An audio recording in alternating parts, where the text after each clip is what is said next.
and an old poster hung torn on the wall. "Beware the line after dusk."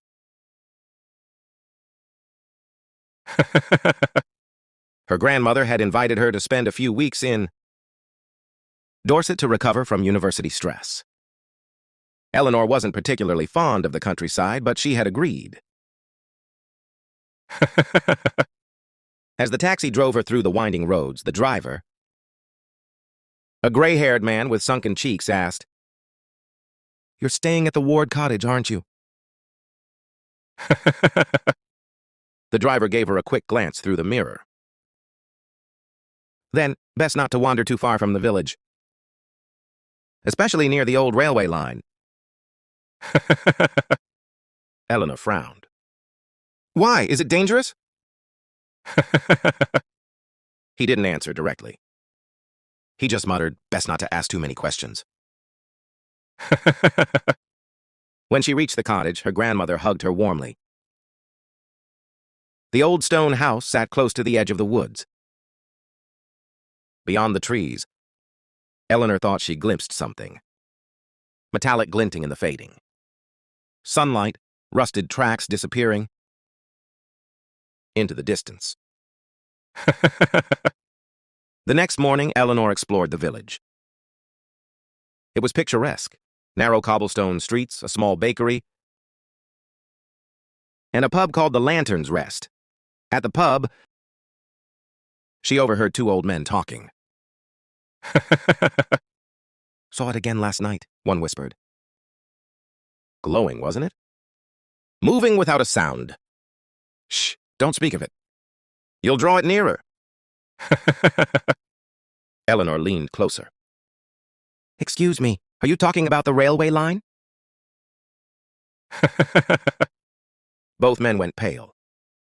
One muttered, "Best leave old ghosts alone, miss." That evening, curiosity dragged her into the woods. The abandoned railway line stretched like a scar across the land. Rusted rails glimmered in the moonlight.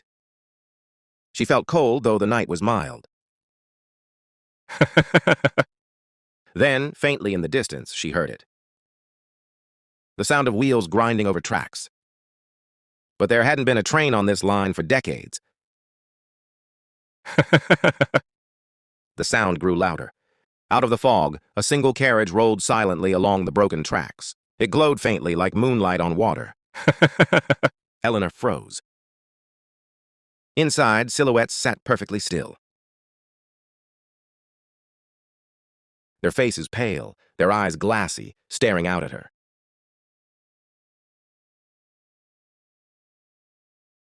None of them blinked.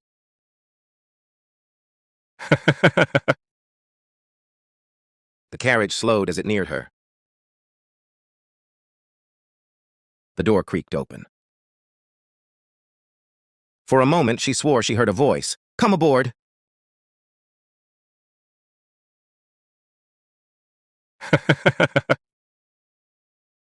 Her heart pounded. She stumbled backward, tripping on the gravel. When she blinked again,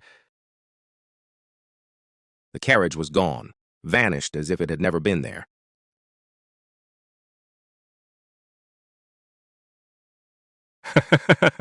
She ran back to the cottage, gasping for air.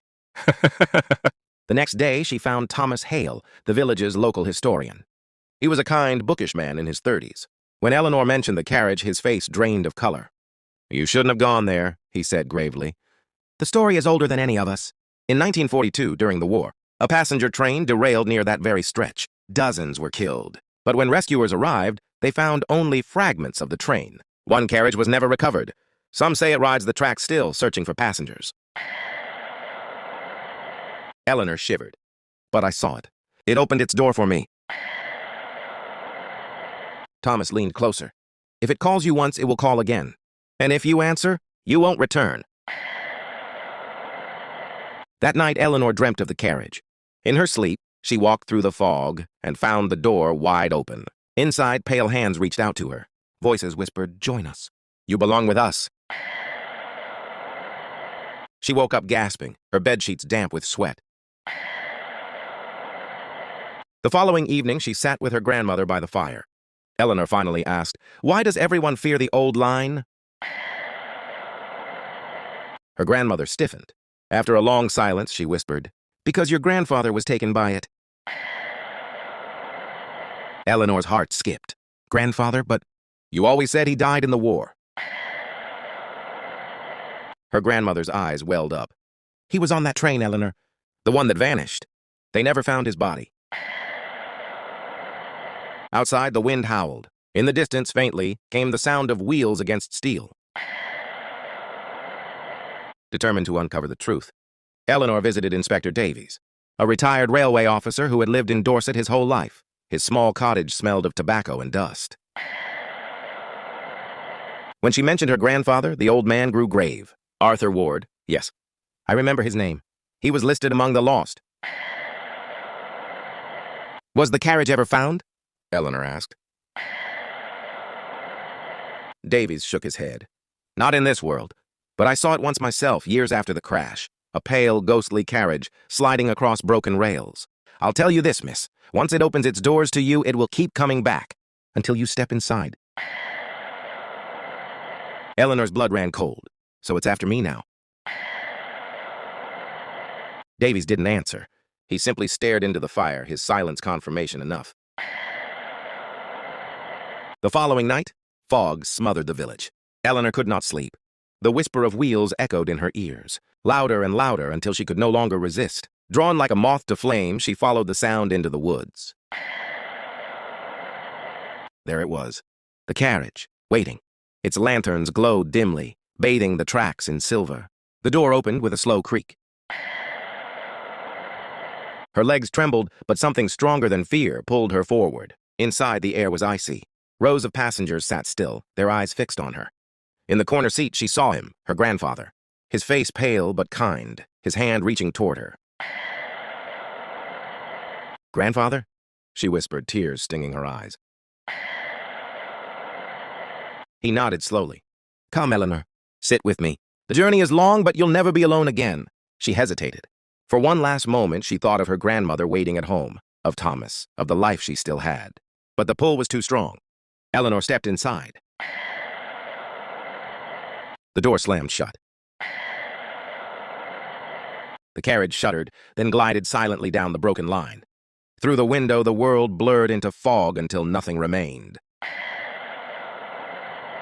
Morning came. At Ward Cottage, Eleanor's bed was empty. Her suitcase stood neatly by the door as if she had packed for a trip. In the village pub, the old man whispered, "Another one taken? The carriage rides again." Thomas Hale sat silently at the bar, staring into his drink.